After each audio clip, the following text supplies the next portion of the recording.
ازاي باخد الكرياتين والبروتين معايا الجيم اهي. دي الازازه تمام، اسمها شيكر. قوم فاتح كده، هنا بحط الكرياتين، ولو معاك سترولين وعايز تحط هنا في الجنب التاني برضه عادي، بس انا بحط كرياتين هنا وبحط هنا البروتين عشان سكوب البروتين كبير، فبحط هنا في اكبر حاجه. يا جدعان، اول حاجه هنحطه الكرياتين، سكوب كرياتين هنا، مش كده، ده الكرياتين. بعد كده البروتين، بص بقى سكوب البروتين قد ايه.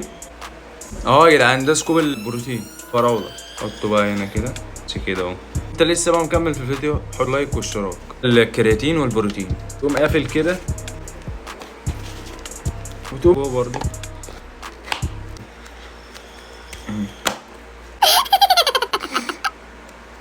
كنت بوريكوا والله، بس محدش يعمل كده، ومفيش حد يعني هيجي يقوم ماسك الازازه يقول لك طب استنى كده، وقوم فاتح سكوب كرياتين من جديد تركبه برضه. بس كده يا جدعان، دي كانت معلومه على السريع، ما تنساش تعمل لايك واشتراك. سلام.